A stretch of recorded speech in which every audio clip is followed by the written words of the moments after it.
Good evening and welcome back to Sports Talk ATL. I am Chase Earl, joined by Alex, Lord, and Mark. Zinno, it has been a while since we've had you on the show. And since we've had you on the show, all hell has broken loose in Atlanta. At Murphy's Law, what can go wrong has gone wrong for this organization, whether it's Cousins, whether it's Raheem Morris, whether it's Blank, whether it's Fontenot. Blame can be pointed everywhere. But if you're pointing the finger right now at the biggest issue and what's gone wrong with the Falcons, who is it being pointed at? The logo. I've been here for 10 years. It's definitely the logo. Look, it all starts at the top. I've said that routinely 100 times over. And let's just hit the rewind button, guys. And look, it's always great to be with you guys. I love chatting it up and everything, so I appreciate you having me. But when we go back to the draft, and I know we all spoke after the draft, right? Like, I came on with you guys and we had a variety of opinions. And I remember telling everybody there's only a very small window where drafting Penix at 8, that it fits through and it all works out. Not only are they not getting through that small window in year one, as you said, Murphy's Law took over because everything that could have gone wrong did go wrong. And now you are in a scenario where a guy and a franchise, I said, had no excuses to miss the postseason with the roster that they were given and what he was handed. And as a staunch Arthur Smith defender, the only one still who's doing a great job at Russell Wilson in Pittsburgh. Look, all these things that could have gone wrong did go wrong. And now you're staring in the face of just this thing being more changes coming. And that's really the worst case scenario. They're not going to play Penix. Right? He might play the last 2 games of the year, if that. But even at that point, it's like, why? 2, you're not benching Cousins. You don't think you can trade him. What we've realized here in the last 2 years is that Terry Fontenot is a bad drafter because outside of Bijan Robinson, nothing is hit. Nothing. It has been a mess. They haven't had back-to-back good drafts of any worth whatsoever. Matthew Judon's a ghost. Justin Simmons isn't playing all that great. All these signings that they had. And on top of that, we don't know if the coach can coach. His coordinators may be in over his heads. There's bad game management. They refuse to cut a kicker. They refuse to continue to move on from guys who are not producing. I don't know what to tell you. Other than organizationally, it starts at the top, and there are massive failures, and the first person you have to point to is the owner. So everything is as it's always been. Yeah, is how I took that. It seems like nothing's changed. It seems like we're having the same conversation, literally, that we were having in the offseason. We were talking about hiring coaches after we fired Arthur Smith, and I think you're right. I mean, you were here defending Arthur Smith. You were one of the few people that were defending Arthur Smith on Twitter. I wasn't that guy. I didn't necessarily think he had to be fired, but I certainly wasn't going to sit there and defend him like you did. But now, hindsight 2020, I even said it, I think, earlier this week. I kind of miss Arthur Smith.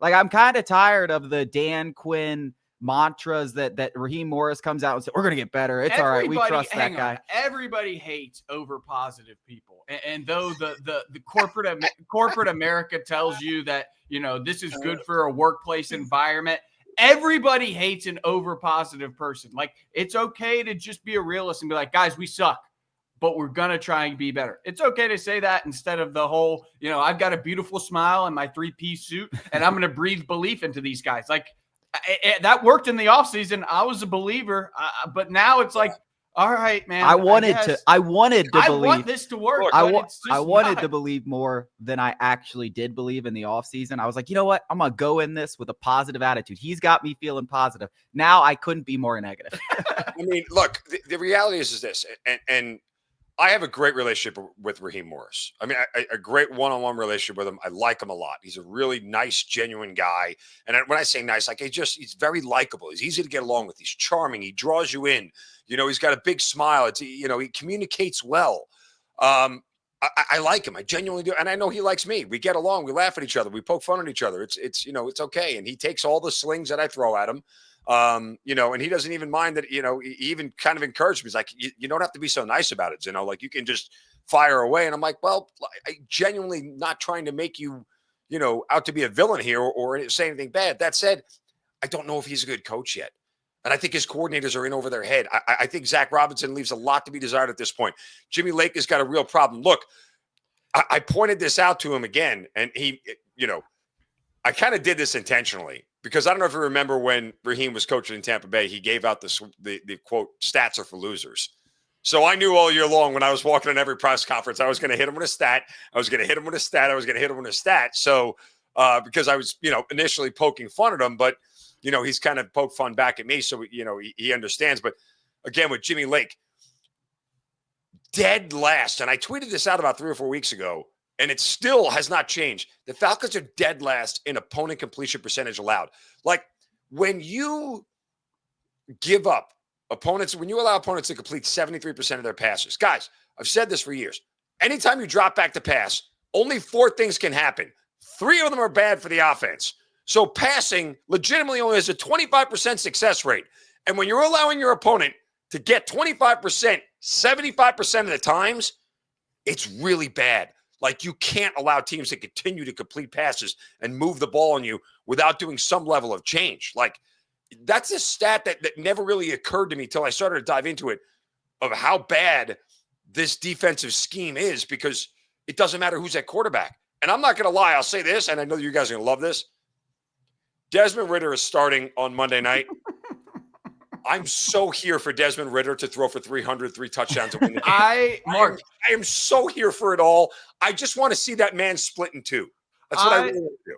I'm quite outspoken. I think I want the Falcons to lose this game too, Desmond Ridder. I want the chaos. I think I'm addicted to toxic, dumpster fire. I don't want it to get good because I wouldn't know what to do with my hands. Like I just want it to stay bad. It's nice and warm by the dumpster fire. Like I don't know if I could deal with the cold of being a competitive team.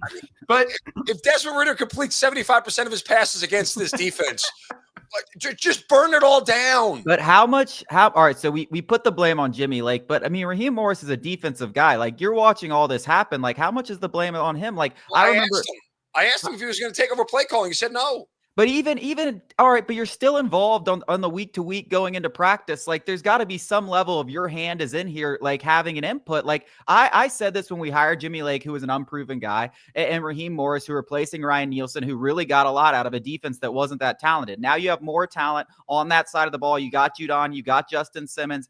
You're coming in and you're coordinating this defense.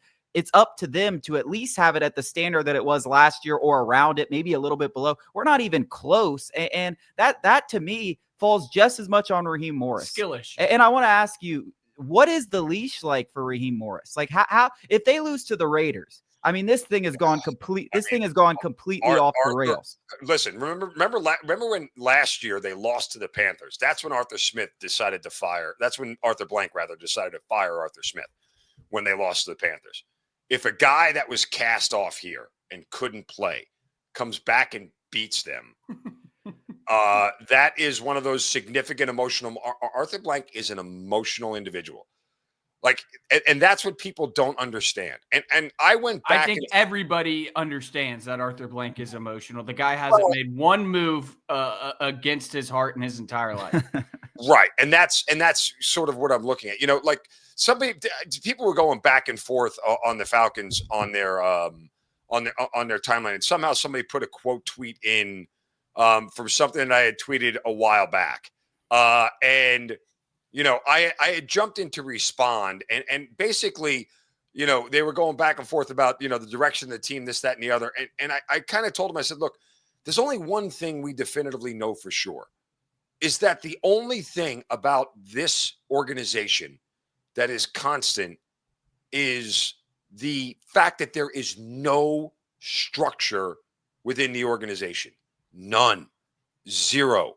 And it has led to constant failures because there is no structure to the way they do things. Case in point, again, Arthur Smith was promised 2 years of Matt Ryan. The owner got a bug up his rear end about Deshaun Watson, and it threw everything out of whack. It legitimately threw everything out of whack, and everything fell apart from there going forward. Again, he got a bug up his rear end about Arthur Smith after the Carolina loss, and everything is gone. And then Terry Fontenot is still here. And I remember when Arthur Smith was getting fired, and Alex, you pointed this out on Twitter because that's where all this came from, by the way. But, I said if you were going to fire Arthur Smith, you had to fire Fontenot. 100%. You had to at that time. And people told me I was crazy, and they were barking dogs going on, our pets' heads were going off, but like, and everyone's like, no, you can't. I'm like, I don't see how you could keep him around. But Alex, I'll let you continue the thought. Well, now the path forward is just so muddled. Like, what is the correct decision? You fire Terry Fontenot. What respected candidate is going to come in to a quarterback he didn't pay, a quarterback he didn't draft, a head coach that he didn't agree to work with or had a say in hiring? Rich McKay's role is still I don't even know how to say it. I mean, the collaboration is just a fancy word of hiding behind in case we need to make a big decision, somebody's going to come in and make a big decision, whether it be Blank, whether it be McKay, somebody's going to get ruled over. That's the collaboration crap that they keep peddling. And the fact is Terry Fontenot hasn't done a good job. What GM survives 4 seasons of no playoffs? Yeah. I tell you, very few. And the fact also is the guy he's done far more bad in this as Falcons GM than he's done good. And people either when they try and defend him, and both of these are terrible. One, he either doesn't have a lot of control. So what the hell is he doing? Just collecting a paycheck? Arthur Smith has a say. Raheem Morris has a say. Arthur Blank, Rich McKay. So what the hell does Terry Fontenot do? He just goes up there and pushes the button. We draft Penix. Is that all he's doing? Is a glorified, errand boy? Or 2, he is part of these decisions, and he should be held liable for there is no winning where you go, oh, he doesn't have all the say. Well, if he doesn't have the say, what the hell is he doing?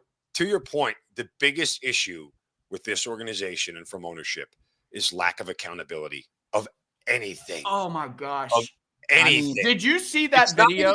It's not even the point where the owner turns around and says, this is my fault. Right. I'm still in charge, but this is my fault. This is why we're here. Again, the Deshaun Watson thing. We all knew it was the owner. We all knew it was him, and nobody took culpability for it. Nowhere. They all just threw their hands up and went. And the idea that that's allowed by ownership, that nobody gets to be held accountable for anything, and, quote, collaboration is the word that they throw over the top of it, is why this mess. That's the blanket. That's the blanket to hide everything. Well, we just collaborate. I don't take blame, but we just collaborate. Everybody is involved. Everybody is involved. Since the Super Bowl, right? Yep. And even 2018 and beyond, because 2017 was still a good year. But we've seen the same exact pattern. It's get to 5 or 6 wins, and then we fall off. Get to 5 or 6 wins, and then we fall off. It happened under Dan Quinn, and then he's just started losing games very early. But it happened under Arthur Smith 3 years in a row, and it's happening now in front of us. Yeah. Right now in front of us. I just want to say one more thing. Did you see that video pregame of Raheem Morris coming up and hugging Arthur Blank? I quoted it and said, everybody is too comfortable in Atlanta. Everybody is far too comfortable. Well, we're on a 3-game losing streak with the playoffs slipping through our fingers, and we got our head coach giving the owner a bear hug. Like, lock in. I directly asked Raheem Morris about it. Like, I don't understand, and this is across the board in the NFL. I don't understand why kickers have longer leashes than any other player on the roster. They should have the shortest leash. That's why. They should have the shortest leash of any player. Like, at this point, either Koo is hurt, okay? And Raheem admitted this to me in a press conference. Either Koo is hurt or he is just no good anymore. One of the two of them. Either way, he shouldn't be kicking. But Raheem even admitted it affects the way you coach the game. It affects your ability to make calls, and yet you're still doing it. Like, I don't care. At this point, he's cost you 2 games during this 4-game losing streak. Clearly the one in New Orleans, and if he makes the first kick against LA, I believe the whole game turns out differently and works in the Falcons' favor, because that was the best defensive game they played all season long. Yep. Yeah. Really, you also if you make that kick in LA, you're only down 1 at the end of the game, and you still win despite Despite Kirk Cousins playing the worst possible game that he possibly ever could have played. You still win. But we got to go to break. Zinno will be back with us. We'll talk more Falcons after the break.